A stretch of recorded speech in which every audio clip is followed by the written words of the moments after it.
My stepmom took my inheritance to fund her new husband. Then I met her liar. Chapter 1, Return to Savannah. The Spanish moss hung like ghostly curtains from the ancient oak trees lining Victory Drive as Clara Morrison's rental car glided into Savannah. The late afternoon sun cast long shadows across the historic district, painting the antebellum homes in hues of amber and gold. After 15 years away, the city still had its hooks in her, beautiful and suffocating all at once. Clara adjusted the air conditioning and caught her reflection in the rearview mirror, green-gray eyes rimmed with fatigue, chestnut waves falling just past her shoulders, and the faint lines around her mouth that had deepened since her father's passing 6 weeks ago. At 38, she still maintained the elegant poise her mother had instilled in her, but grief had hollowed something behind her eyes. Just get through the week, she whispered to herself, turning onto the oak-canopied street where she'd grown up. The Morrison family home, a stately Greek revival with its imposing columns and wraparound porch, looked smaller than she remembered. Clara parked across the street, her stomach nodding as she spotted her stepmother's cherry-red Mercedes in the driveway beside an unfamiliar black Porsche. Her phone buzzed with a text from her best friend back in Boston. Did you make it? Remember, just get the inheritance and go. Don't let Deborah get under your skin. Clara typed back. Just arrived. House looks different. There's a Porsche I don't recognize. The front door opened before Clara could gather her courage to knock.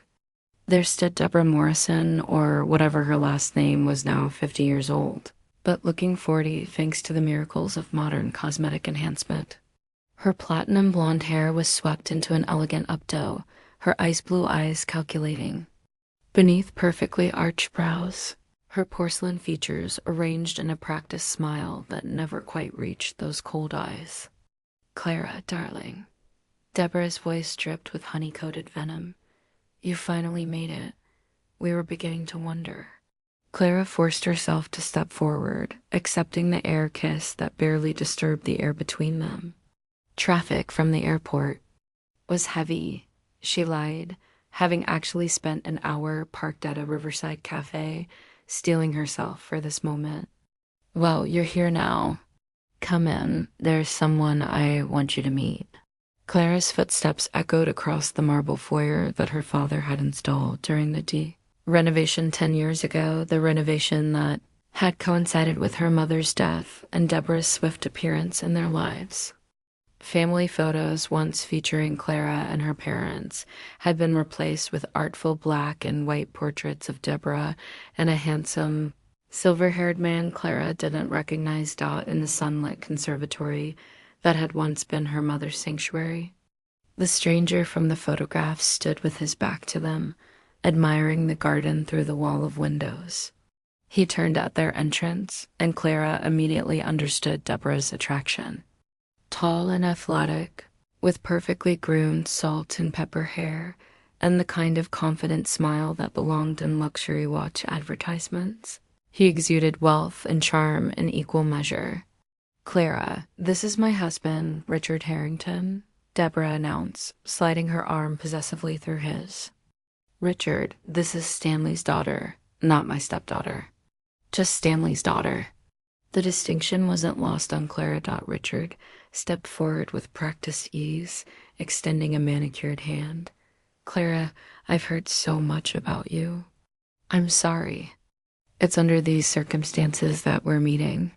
His handshake was firm, his cologne expensive but subtle. Everything about him screamed old money, which Clara found odd given that her father had always described Deborah's taste as nouveau rich. Husband? Clara couldn't keep the surprise from her voice as she looked between them. I didn't realize. You'd remarried Deborah. A diamond the size of a small pebble glinted on Deborah's left hand as she waved dismissively. It was a small ceremony in Tuscany 3 months ago. Very private. 3 months ago. While her father was still alive, though in the final stages of his illness. Clara felt her jaw tighten but forced a smile. Congratulations. Richard is in historic property development, Deborah continued, leading them to the sitting room. He's been instrumental in revitalizing several abandoned estates in the historic district. Clara nodded politely, trying to focus on why she'd come. I was hoping we could discuss the will, she said as they settled into the cream-colored sofas. The attorney's office mentioned there would be documents for me to sign. A fleeting look passed between Deborah and Richard.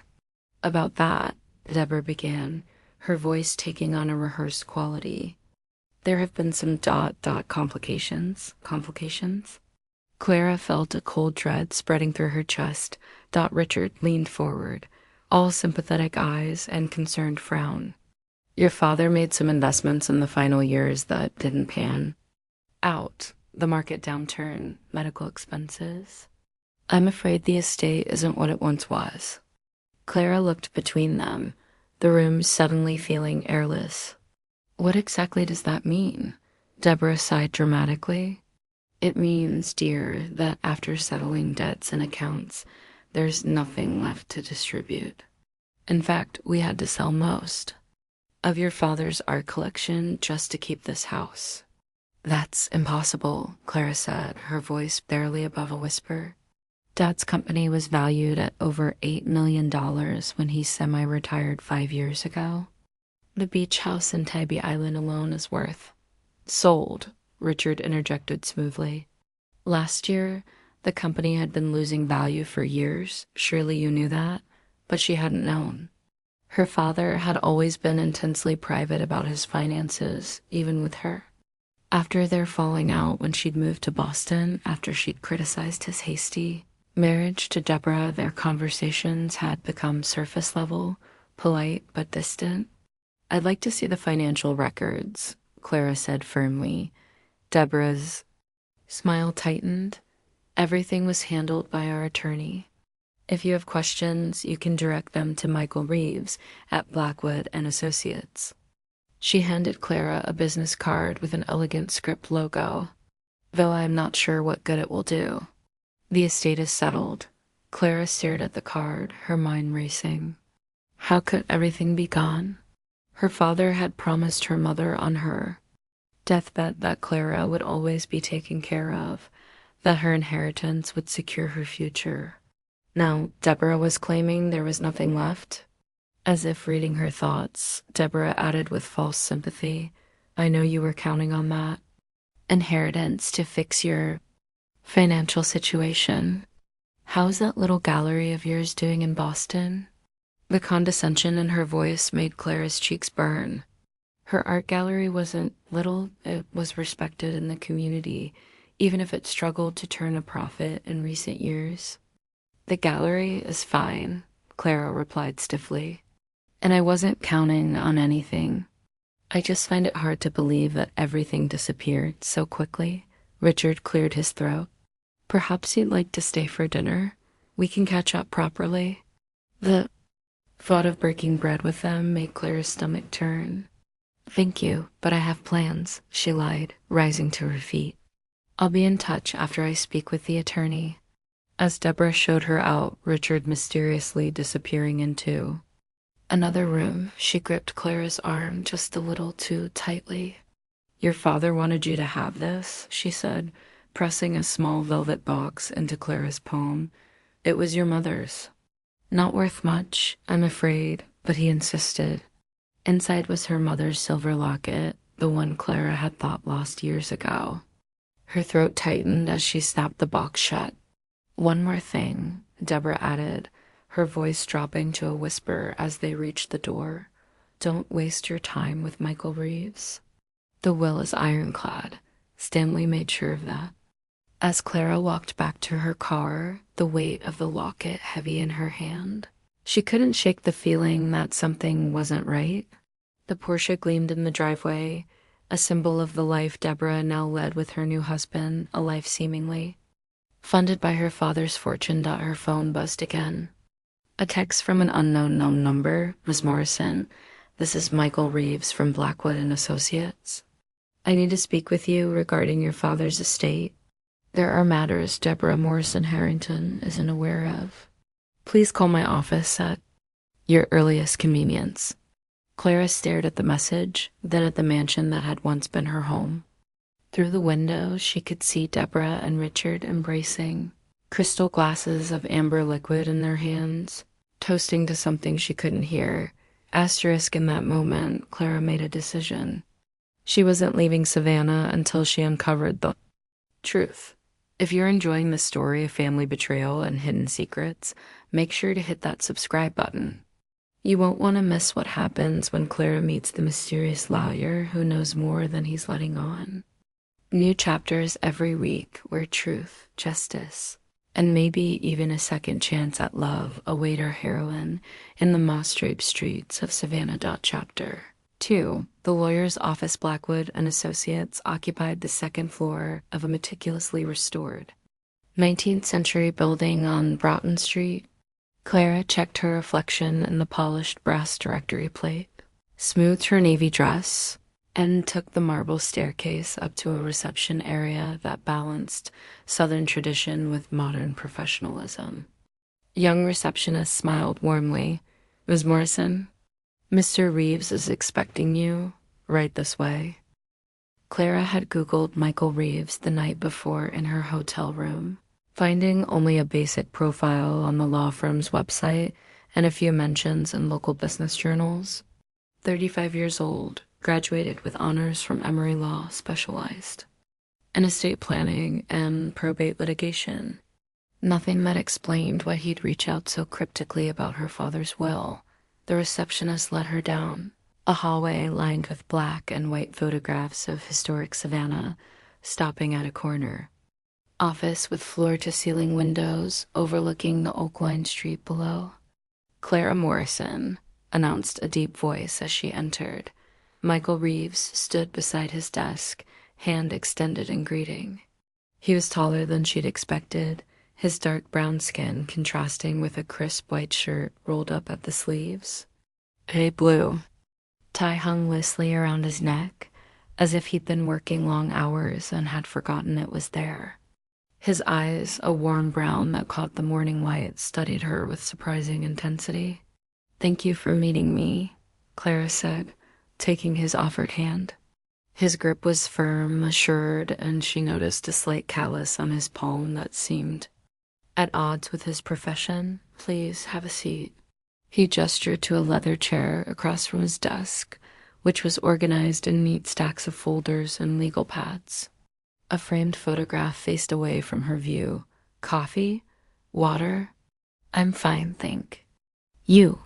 Clara settled into the chair, placing her purse beside her. "Your text was intriguing." Michael nodded, returning to his seat.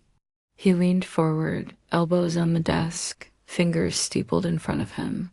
"I apologize for the cryptic nature of my message, but it was necessary given the circumstances, which are complicated." He reached for a thick folder with her father's name on the tab. "I've been reviewing your father's estate since his passing. I'm sure by now Deborah has informed you that there's nothing left to inherit." Clara felt her defenses rise. "Yes, she mentioned that rather conveniently after introducing me to her new husband." The corner of Michael's mouth twitched slightly. "Richard Harrington. Yes, I've had the pleasure." The way he said pleasure suggested it had been anything but. "So is it true?" Clara asked. "Did my father really lose everything?" Michael studied her face for a moment before responding. "Your father's estate was worth approximately $8.4 million at the time of his death." Clara's breath caught. "But Deborah said—" "I know what Deborah said." Michael opened the folder and slid a document across the desk. "This is the most recent valuation of your father's holdings, completed 3 months before his passing." Clara scanned the pages, her hands beginning to tremble as she processed the figures. Properties, investments, art collections, cash accounts, all meticulously documented and substantially valuable. "I don't understand," she whispered. "Where did it all go?" Michael took a deep breath. "In the weeks following your father's death, Deborah liquidated most of his assets. The beach house on Tybee Island was sold well below market value to a shell company. His investment portfolio was cashed out with substantial penalties. The art collection was auctioned privately. How? Is that legal? Doesn't the will have to be executed first? Normally, yes. Michael's expression darkened. But Deborah had your father sign a new will 3 weeks before his death, when he was heavily medicated for pain. She also had him add her name to most of his accounts and properties, giving her immediate access upon his death. Clara felt sick. And you let this happen? You're the family attorney. I'm not the family attorney, Michael interrupted, his voice steady but firm. I was hired by your father 6 months ago, without Deborah's knowledge. Clara's anger faltered. What, Michael? Turned the photograph on his desk toward her. It showed 2 men and fishing gear, standing on a dock with the sun setting behind them. One was her father, looking frailer than she remembered, but smiling genuinely. The other was a younger Michael. I met your father at a legal ethics conference in Atlanta last year, Michael explained. We got to talking about fishing, and he invited me to join him at his spot on the Ogeechee River. Over the next few months, we became ... He paused, searching for the right word. ... friends. Clara stared at the photograph at her father's arm around Michael's shoulders. There was something in her father's expression she hadn't seen in years' trust. During one of our trips, he confided in me that he suspected Deborah was planning something. He'd discovered communications between her and Richard dating back 2 years. He was heartbroken, angry, but mostly concerned about protecting what he'd built for you, for me, Clara's voice caught. He said that? Michael nodded, his expression softening. He talked about you constantly. He had regrets about how things had been between you, but he never stopped caring. He hesitated before adding he kept a photo of you in his tackle box, said it brought him luck. Clara turned away, blinking back unexpected tears. She thought her father had forgotten her, replaced her with his new life with Deborah. The idea that he'd kept her photo close all these years cut through years of resentment. If he was so concerned, why didn't he change his will sooner? Why wait until he was dying? He was gathering evidence, Michael replied, pulling another folder from his desk drawer. He suspected Deborah had been siphoning money from his accounts for years, preparing for a life with Richard once he was gone. But he needed proof before confronting her. He opened the folder to reveal bank statements, emails, and photographs Richard and Deborah together in Miami 2 years earlier, bank transfers to offshore accounts, credit card statements showing purchases for 2 and Deborah was supposedly traveling alone. Your father hired a private investigator, Michael continued. He was building a case not just against Deborah, but against her attorney, James Blackwood, my boss and the senior partner of this firm. Clara's head was spinning. Your boss was helping Deborah steal from my father. Michael's jaw tightened. Blackwood and Deborah have their own history. He's been her attorney since before she met your father. I believe he helped structure the transfers to avoid detection. So why are you telling me this? Aren't you risking your career? Because your father made me promise to help you? Michael's voice was quiet but resolute. And because what they're doing isn't just immoral, it's illegal. Clara leaned back in, her chair trying to process everything. But if the will is already executed and the assets are gone, not all of them. Michael pulled out one final document from the folder. Your father created a trust in your name, with me as the executor. It contains evidence of Deborah's activities, plus $2 million in a hidden account but she doesn't know about. Clara stared at him, speechless. Asterisk. There's a catch, though, Michael added. The trust can only be accessed under specific conditions, and revealing its existence to Deborah or challenging the will directly would invalidate it completely. What conditions? Michael slid the trust document toward her. You need to stay in Savannah for at least 3 months. You need to reconnect with your father's old friends and business partners, people who might have information about Deborah's activities that we can use. And you need to do it all without alerting Deborah to what you're doing. 3 months? Clara shook her head. I have a business in Boston, a life, a failing gallery that's 3 months behind on rent? Michael raised an eyebrow when Clara looked surprised. Your father kept tabs on you. He knew you were struggling? Clara felt her cheeks flush with embarrassment. So this is what charity? A way for him to control me from the grave? No, Michael said firmly. It's his way of giving you a chance to fight for what's rightfully yours, while reconnecting you with the people and places that meant something to him. He paused. To both of you. The weight of her father's intentions settled over Clara. 3 months in Savannah, the city she'd fled from after her mother's death, the city full of memories, both beautiful and painful. What about you? She asked, studying Michael's face. What do you get out of this? A shadow crossed his features. Justice. Blackwood has been manipulating clients and abusing his position for years. Your father's case could finally expose him. He hesitated before adding, and I promised a dying man I'd help his daughter. I intend to keep that promise. Clara looked down at the trust document, then back at Michael. There was something in his eyes, determination, integrity, and something else she couldn't quite name. If I do this, she said slowly, I need complete honesty from you. No more secrets. Michael held her gaze. Complete honesty, he agreed. Starting now, Deborah and Richard are planning to sell your childhood home next month. They've already contacted a real estate agent. Clara felt like she'd been punched in the stomach. The house where she'd grown up, where her mother had tended. Her prized camellias, where her father had taught her to play chess on rainy afternoons, gone, like everything else. So what's our next move? She asked, her resolve hardening.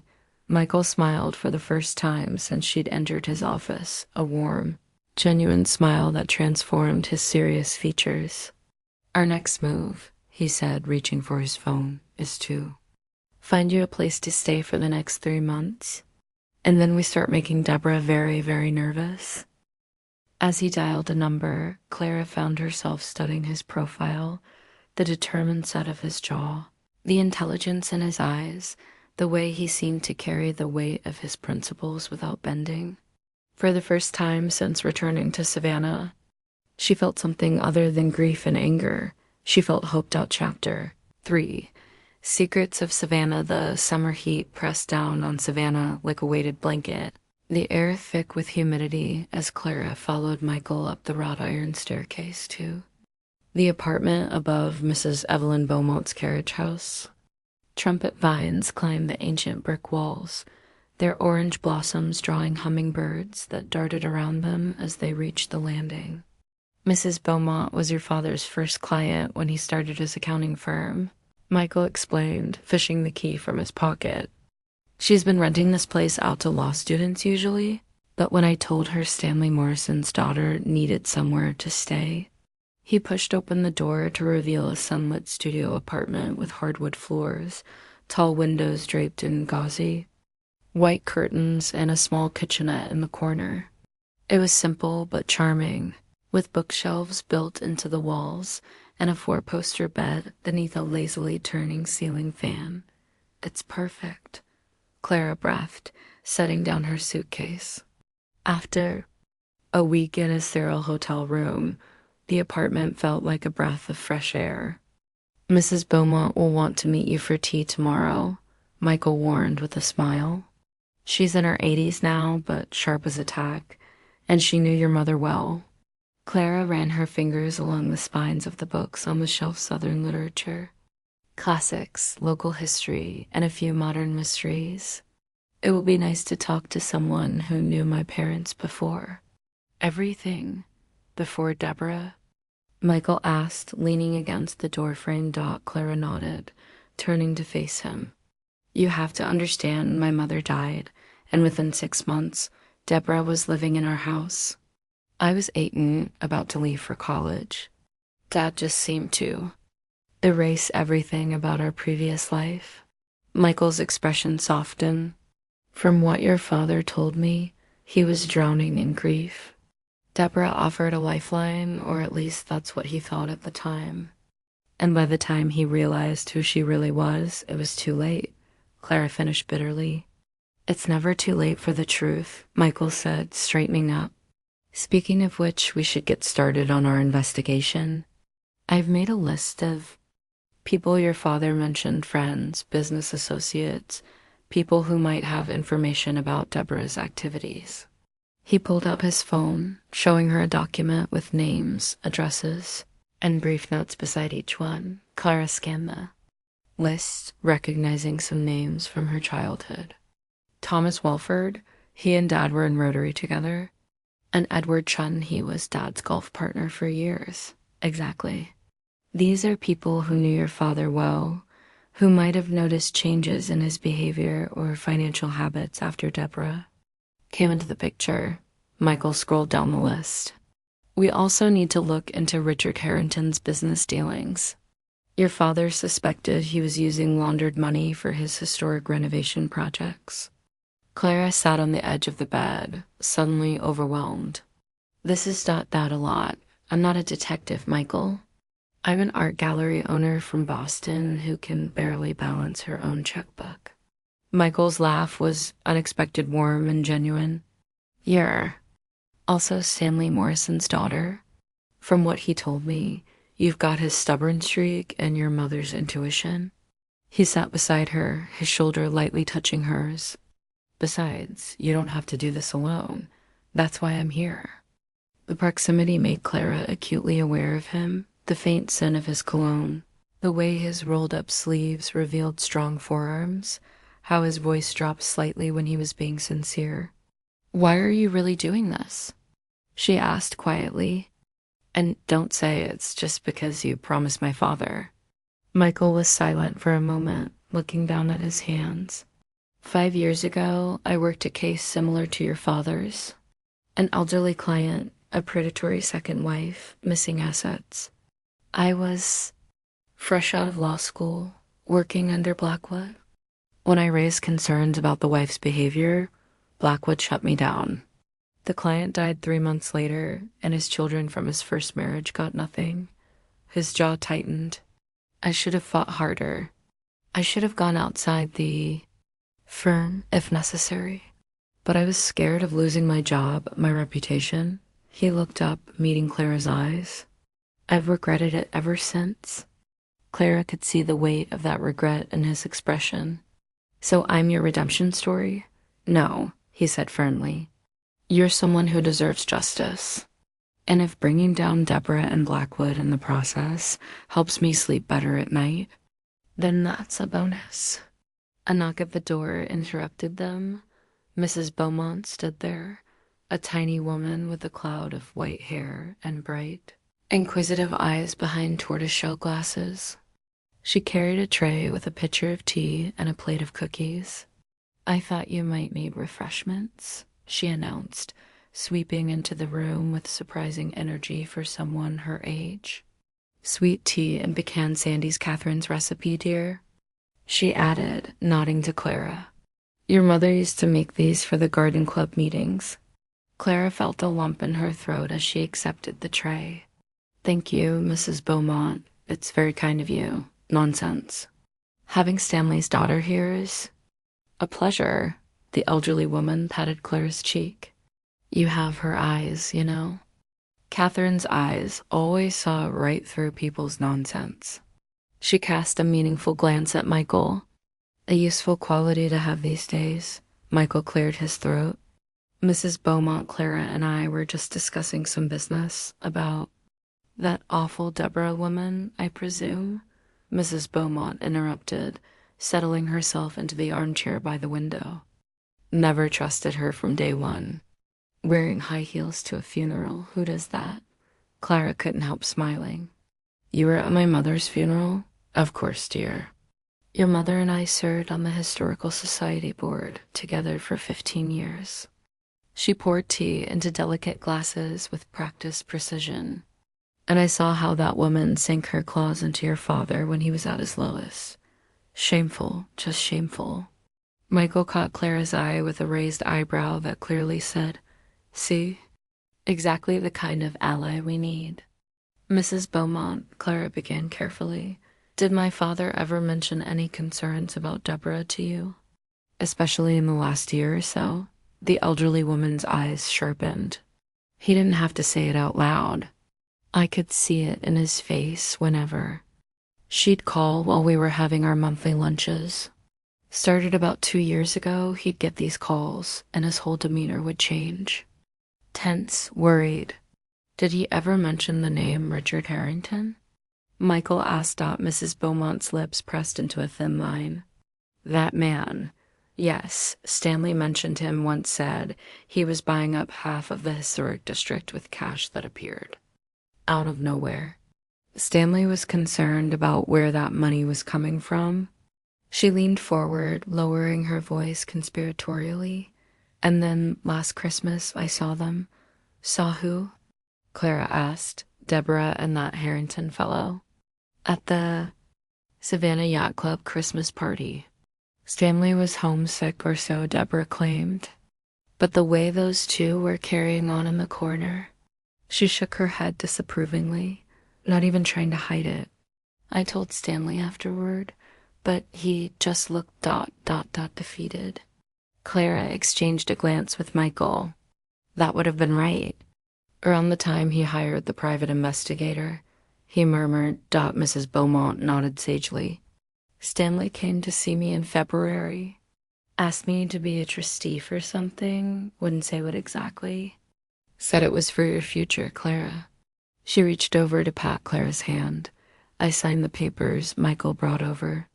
"Your father trusted him, so I did too." Clara turned to Michael in surprise. "You didn't mention Mrs. Beaumont was involved with the trust." "I was getting to that part," he said with a slight smile. "Mrs. Beaumont is one of 3 trustees who can verify your completion of the trust conditions." "And who are the others?" Clara asked. "Thomas Welford and Edward Chen," Mrs. Beaumont answered before Michael could. "Stanley's oldest friends." "Where?" "Your witnesses dared to confirm you've truly reconnected with Savannah and the people your father valued." Clara felt the weight of her father's intentions pressing on her. He hadn't just set up financial conditions, he'd created a way to force her to reconcile with the city and people she'd left behind. "There's something else," Mrs. Beaumont added, her expression growing serious. "Something Stanley told me the last time I saw him." She glanced at Michael. "It's about the beach house on Tybee Island." Michael leaned forward. "What about it?" "He said there was something hidden there, something important. Said if anything happened to him, I should make sure Clara knew to look behind the false panel of the boathouse." She frowned, but Deborah sold that property right after he passed. To some corporation with a fancy name. Ocean View Holdings. Michael supplied, his expression darkening. "A shell company owned by Richard Harrington." Clara's mind raced. "So whatever my father hid is still there, in a house that now belongs to Richard and Deborah." Mrs. Beaumont's eyes twinkled. "Not necessarily, dear. The boathouse is technically on the neighboring property, the Wilkes's place. Stanley built it straddling the property line years ago with old Mr. Wilkes's permission. Always said it was the best spot for watching the sunset."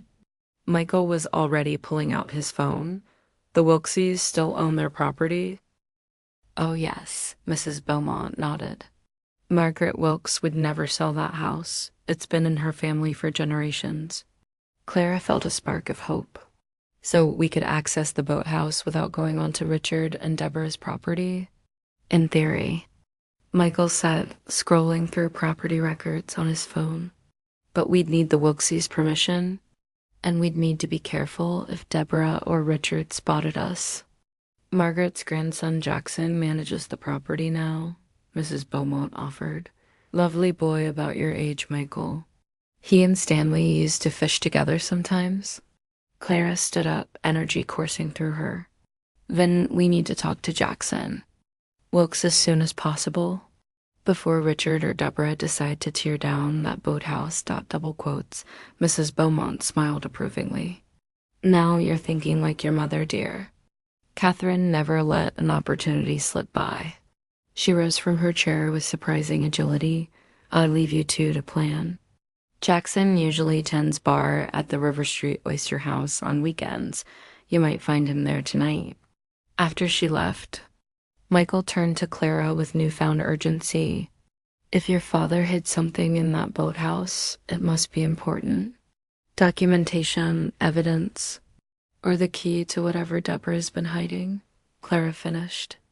She picked up her mother's locket, which she'd been wearing since Deborah returned it to her. I need to get into that boathouse, Michael. He nodded, already typing on his phone. I'll look up Jackson Wilkes, see what I can find out about him before we approach him. He paused, looking up at her. You know, if we find concrete evidence of fraud, we could take it straight to the district attorney. Bypass Blackwood entirely. And risk Deborah finding out and emptying that trust account before we can access it? Clara shook her head. No. We play by my father's rules for now. We gather evidence quietly, we fulfill the trust conditions, and then we strike when she least expects it. Michael studied her with newfound appreciation. You really are Stanley Morrison's daughter. Clara smiled, feeling more connected to her father than she had in years. Yes, she said softly, I suppose I am.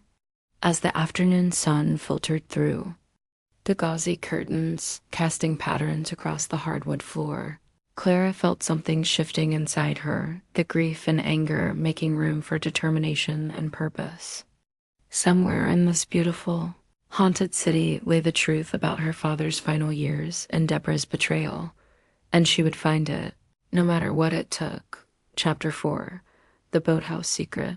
A salt-tinged breeze from the Atlantic ruffled Clara's hair as she and Michael made their way down the weathered wooden path toward the Wilkes family's beach house.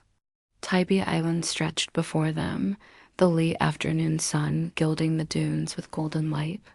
In the distance, she could see her father's former property, now Deborah and Richard's weekend retreat, its newly painted white exterior gleaming against the blue sky. Jackson. Wilkes walked slightly ahead of them, his tall frame relaxed in cargo. Shorts and a faded University of Georgia t-shirt. After their meeting at the River Street Oyster House, the previous night where he'd listened intently to their story, between serving drinks to tourists, he'd agreed to help them access the boathouse. My grandmother always said your dad was the only honest businessman in Savannah, Jackson remarked over his shoulder. She was furious when that woman sold the house without even offering us first right of refusal. Against the neighborhood covenant, technically. How long have the new owners been using the property? Michael asked carefully, his legal mind always alert for useful information. That's the thing they haven't, Jackson replied. They had some fancy decorators come through about a month ago, but no one's actually stayed there yet. Security system got installed last week, though. Clara exchanged a glance with Michael. They're renovating without living in it? Rich people. Jackson shrugged, then caught himself. No offense. None taken, Clara said with a wry smile. My gallery apartment in Boston is the size of a walk-in closet. They rounded a bend in the path, and the boathouse came into view, a weathered structure extending partly over the water, with windows facing the sunset. Half of it sat on the Wilkes property, while the other half technically belonged to what was now Richard and Deborah's land. Dad built this himself, Clara said softly, running her hand along the salt-worn siding. Summer I was 12. Mom would bring us lemonade and sandwiches while we worked. Jackson unlocked the padlock on the door. We've maintained our half. Your dad and I replaced some boards last spring. He pushed the door open, revealing a simple interior with fishing gear hanging on the walls. a small workbench, and a couple of weather-beaten chairs facing the water. He was a good man. Taught me how to tie a proper fishing knot. Clara stepped inside, inhaling the familiar scent of salt water, old wood, and fishing tackle. How many sunsets had she watched from those chairs with her father? How many conversations had they shared here before everything changed? Mrs. Beaumont said there's a false panel somewhere, Michael said, already scanning the walls. Jackson nodded. Behind the tackle cabinet, I think. Your dad asked to store some personal items here a while back. Said he didn't want them in the main house. He moved to a cabinet mounted on the wall, carefully shifting it aside to reveal a section of paneling that looked identical to the rest, except for a nearly invisible seam around its edges. I never asked what he kept in there, Jackson admitted. Figured it wasn't my business. Clara's heart raced as she approached the panel. There was no handle, no obvious way to open it. She ran her fingers along the edges until she felt a slight depression in the lower right corner. Pressing it caused the panel to pop open an inch. With trembling hands, she pulled it all the way open, revealing a small compartment. Inside lay a waterproof document case, a USB drive, and a leather-bound journal she immediately recognized as her father's. "This is it," she whispered, carefully removing the items. Michael moved closer, his shoulder brushing against hers. "We should get these somewhere safe before we examine them. You can use my grandmother's sunroom," Jackson offered. "She's visiting my aunt in Charleston this weekend. No one will disturb you there."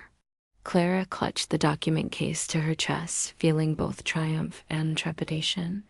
"Thank you, Jackson, for everything." As they turned to leave, a flash of movement caught her eye through the window. On the beach, near her father's former property, a figure stood watching the boathouse, a man in a dark polo shirt with silver hair catching the sunlight. Richard Harrington. "We need to go," Clara hissed, ducking away from the window. "Now." Jackson peered out, his expression darkening. "Back path through the dunes. Follow me." They slipped out the rear door of the boathouse, hurrying along a narrow trail that wound through sea oats and beach grass. Clara could hear her heartbeat drumming in her ears as they made their way to Jackson's grandmother's house, a charming blue clapboard cottage set back from the beach dot once inside the sunroom, with its white wicker furniture and view of the garden.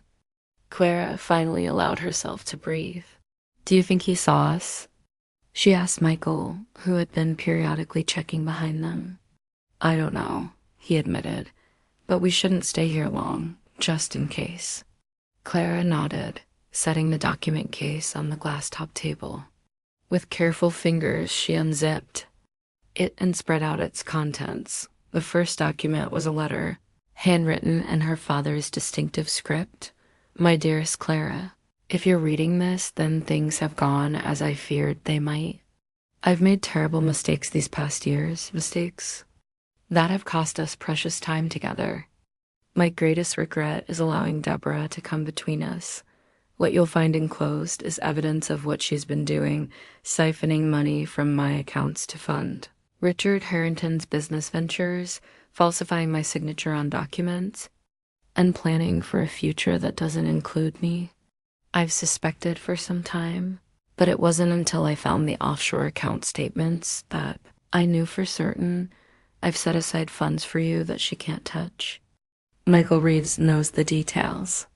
He's a good man, one of the few I've come to trust in my final months. I hope someday you can forgive me for being so blind. Know that I never stopped loving you, even when I couldn't find the words to tell you all. My love." Clara wiped tears from her cheeks as she finished reading. Michael squeezed her shoulder gently before turning his attention to the other documents. "Bank statements," he murmured, flipping through pages. "Transfer authorizations. Emails between Deborah and Richard dating back 3 years." He looked up, his expression grim. "They were planning this while your father was still healthy." Clara picked up her father's journal, opening to the first entry from 2 years earlier, March 15th, found Dee's second phone today. Text messages to someone named are about when this is all over, asked her about it. She claimed it was a work colleague.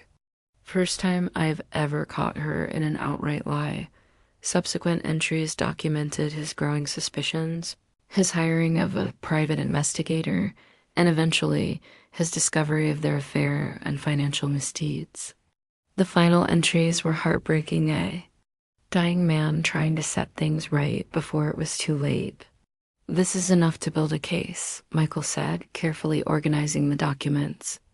Bank fraud, wire fraud, elder abuse, tax evasion, Jackson added, pointing to a spreadsheet. These property values are deliberately underreported. Clara looked up in surprise. You know about real estate fraud. To follow him into real estate development. He tapped the paper. These transactions selling properties between shell companies to hide their true value, classic money laundering technique. So Richard was using my father's money to buy historic properties, Clara said slowly, then undervaluing them for tax purposes while getting historical preservation grants, and then selling them to his own shell companies at inflated prices, Michael finished, with Deborah facilitating the transfers from your father's accounts, and my boss Blackwood providing the legal framework to make it all appear legitimate. He added bitterly. Clara gathered the documents, her mind racing. We need copies of everything. And we need somewhere safer than my apartment to store the originals. I have a safety deposit box at Coastal Trust, Michael offered. We can put everything there tomorrow morning. I should get back to the Oyster House, Jackson said, checking his watch. Saturday night shift starts in an hour. He hesitated before adding, look, if Richard saw us at the boathouse, they might come looking. You shouldn't go back to town tonight. He's right, Michael agreed. It's too risky. You can stay here, Jackson offered. Grandmother has plenty of room, and she'd have my hide if I didn't offer Southern hospitality to Stanley Morrison's daughter. Clara looked between them, feeling the weight of the documents in her hands. Thank you, but I need to get these somewhere. Safe tonight. I don't want to risk leaving them here if Richard comes asking questions. Michael nodded. My place is about 40 minutes from here, in a security building downtown. We can head there, make copies, and figure out our next steps. The decision made, they thanked Jackson and slipped out to Michael's car parked down the street. As they drove away from Tybee Island, Clara watched the sunset paint the sky in fiery oranges and pinks, the same view she'd shared with her father. In the boathouse so many times. We've got them, she said quietly, the leather journal resting in her lap. They can't hide anymore. Michael's expression was determined as he navigated the coastal road. This is just the beginning, Clara, Deborah, and Richard have resources, connections. This won't be easy. Nothing worth fighting forever is, she replied, her mother's words echoing from long ago. As darkness fell over the marshlands, Clara felt a strange mixture of grief and vindication. Her father had known the truth in the end. He had tried to protect her, to make amends. And now, with these documents and Michael's help, she would finish what he started. The city lights of Savannah glimmered in the distance like a constellation of possibilities, some bright with promise, others dark with looming confrontation. Clara was ready for both. Chapter 5, Justice and New Beginnings. The morning sunlight streamed through the floor-to-ceiling windows of the courthouse, casting long shadows across the marble floors as Clara sat on a bench outside courtroom C, smoothing invisible wrinkles from her navy dress. 6 weeks had passed since the discovery in the boathouse. 6 weeks of evidence gathering, legal maneuvering, and sleepless nights. Michael appeared at the end of the corridor, his confident stride and tailored charcoal suit a stark contrast to the nervous energy radiating from the small group huddled near the courtroom doors. Deborah, Richard and James Blackwood. Ready? Michael asked quietly, sitting beside her. Clara nodded, watching Deborah whisper urgently to Blackwood. How did she look when you served the papers? A smile tugged at the corner of Michael's mouth, like someone who just realized the house of cards she built is about to collapse. He placed a reassuring hand over hers. The judge reviewed the evidence yesterday. With the forensic accountant's report and your father's documentation, it's solid. Clara took a deep breath, thinking of all that had transpired since that day on Tybee Island. The painstaking process of tracking every fraudulent transaction, the late nights in Michael's apartment, piecing together the puzzle of Deborah and Richard's scheme, the emotional conversations with her father's old friends, who had stepped forward one by one with their own observations and evidence. And through it all, Michael had been her rock, his legal brilliance matched only by his unwavering support as Clara fulfilled the conditions of her father's trust, reconnecting with the Savannah she had once loved. Clara. The familiar voice sent ice through her veins. Deborah stood before them, her usual polished appearance showing signs of strained dark circles barely concealed beneath expensive makeup, a slight tremor in her manicured hands. This is unnecessary, Deborah said, her voice low and controlled despite the desperation in her eyes. We could have worked something out privately. Family matters shouldn't be aired in public. Family, Clara echoed, rising to her feet. You stole from my father while he was dying. You erased my mother from our home. You lied to me my entire adult life. Her voice remained steady, much to her own surprise. We're not family, Deborah. We never were. Richard appeared at Deborah's elbow, his charm replaced by cold calculation. Think carefully about what you're doing, he murmured. Even if you win today, Savannah is a small town. Reputations matter. Michael stepped forward, subtly positioning himself between Clara and Richard. Are you threatening Miss Morrison, Mr. Harrington? Because that would be extremely unwise, given your current legal situation. Blackwood joined them, his florid face twisted with barely contained anger. Reeves, you violated every professional ethic in the book. When the Bar Association hears about this, they already have, came a firm voice from behind them. Thomas Welford, the district attorney, and one of the trustees of Stanley's Trust approached with a court officer. At 70, he still cut an imposing figure with his silver hair and penetrating gaze. James, I've known you for 30 years, Welford continued, and I never thought you'd stoop this low. The Georgia Bar Association has been provided with all the evidence of your involvement in this scheme. He nodded toward the courtroom. Judge Sanders is ready for us. As they filed into the courtroom, Clara caught a glimpse of familiar faces in the gallery, Mrs. Beaumont, Edward Chun, Jackson Wilkes, and others who had helped her piece together the truth about her father's final years. They had become more than allies in her quest for justice. They had become friends, reconnecting her to the community she had abandoned. The proceedings moved swiftly, with surgical precision. The forensic accountant's testimony laid bare the elaborate web of fraud. Bank records showed Deborah systematically draining Stanley Morrison's accounts. The private investigator's reports documented her 2-year affair with Richard while married. To Clara's father, when it was Deborah's turn to testify, her carefully constructed facade finally crumbled under the weight of irrefutable evidence. Her claims that Stanley had approved the transfers were demolished by the timestamps on the document signed when he was demonstrably in the hospital, heavily sedated. Your Honor, Michael said during his closing argument, this case is about more than financial fraud. It's about betrayal of the most sacred trust that between a husband and wife, between a caretaker and a dying man. Stanley Morrison spent his final months not in peace, but in anguish, discovering that the woman he had welcomed into his life was systematically stealing his legacy from his only daughter. He gestured toward Clara. Stanley Morrison was not perfect.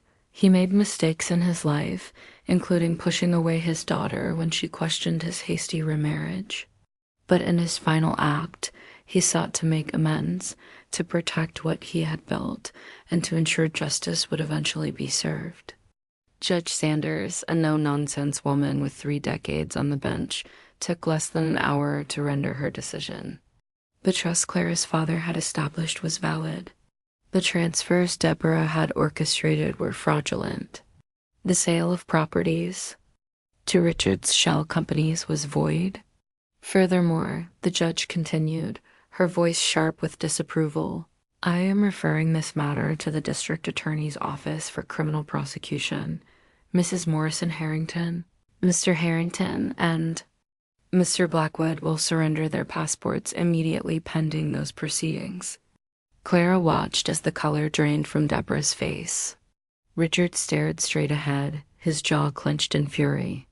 Blackwood seemed to physically deflate in his expensive suit. Ms. Morrison, Judge Sanders addressed Clara directly, your father's estate is hereby restored to you as the rightful heir, including all properties fraudulently transferred or sold. The court recognizes the pain this ordeal has caused you and commends your perseverance in seeking justice. Outside the courthouse, beneath the sprawling oak trees draped with Spanish moss, Clara stood in stunned silence as reporters clamored for statements. Michael efficiently fielded their questions, his arm protectively around her shoulders. Ms. Morrison will be rebuilding her father's legacy here in Savannah, he told them. Beyond that, she has no further comment at this time. As the media dispersed, Mrs. Beaumont approached, her bright eyes shining with tears. Your mother would be so proud, dear. Catherine always said the truth finds its way to the light eventually. Thank you, Clara whispered, embracing the elderly woman. For everything. One by one, her father's friends offered congratulations and support. Edward Chun insisted she join his family for dinner that evening. Jackson Wilkes mentioned that his grandmother was hosting a small celebration at her beach house the following weekend. When they were finally alone, Michael led Clara to a quiet bench overlooking Forsyth Park. The afternoon sun filtered through the trees, dappling the walkways with shifting patterns of light and shadow. So, he said, loosening his tie, what happens now? Clara gazed across the park, watching children play near the fountain. I need to decide what to do with my father's estate. The beach house, the business interests. She smiled ruefully. I've been so focused on exposing Deborah, I haven't thought much beyond that. You could sell everything, Michael suggested.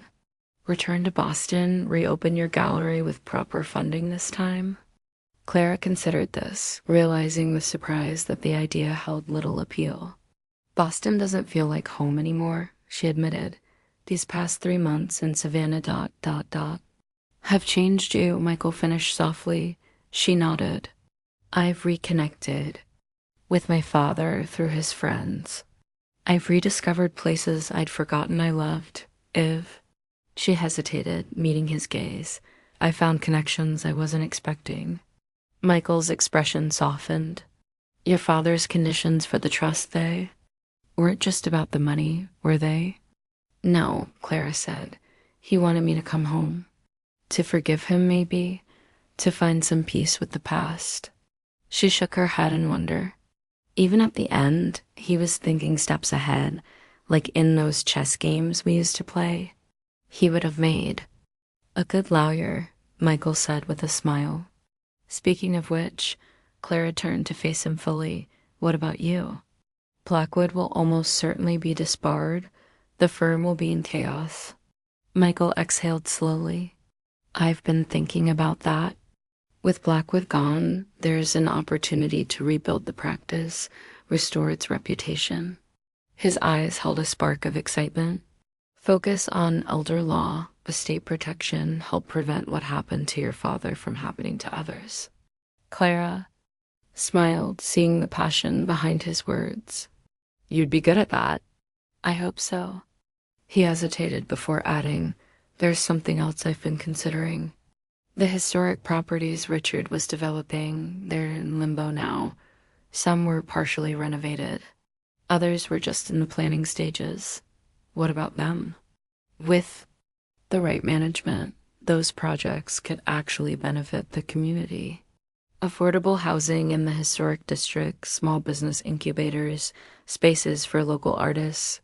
His eyes met hers meaningfully. Someone with an eye for design and a passion for the arts might have some interesting ideas for those spaces. Clara felt a flutter of excitement at the possibility. "Are you offering me a job, counselor?" "I'm suggesting a partnership," he replied, his voice warm with promise. In whatever form that might take, the implication hung between them full of potential. Over the past months, their professional collaboration had gradually evolved into something deeper late-night strategy sessions that turned into conversations about books, art, and dreams. Casual touches that lingered longer than necessary. Shared glances that communicated more than words.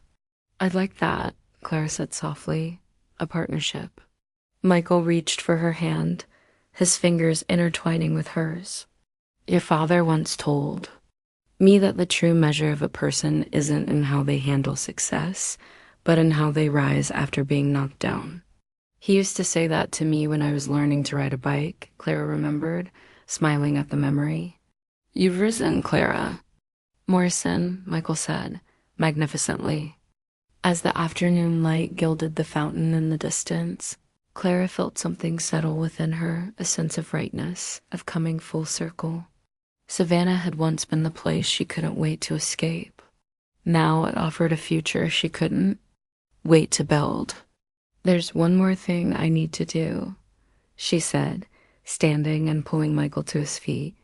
They walked through the historic district to the riverfront, where the Savannah River flowed wide and brown toward the Atlantic.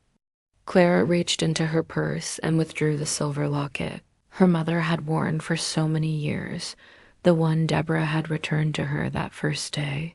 Opening it, she showed Michael the tiny photographs inside her mother and father, young and smiling on their wedding day.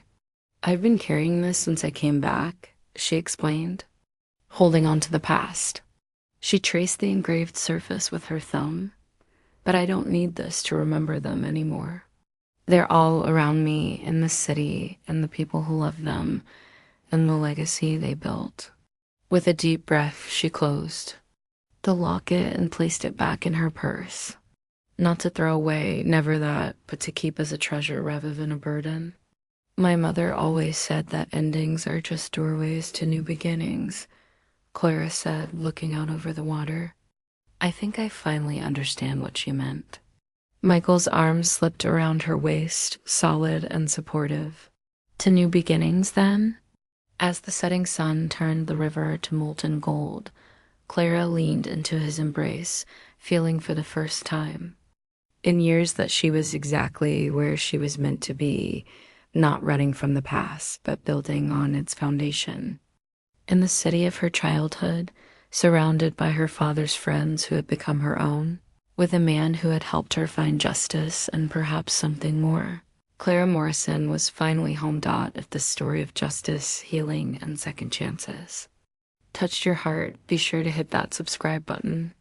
Join our community for more compelling stories of family secrets, powerful comebacks, and the triumph of truth over deception.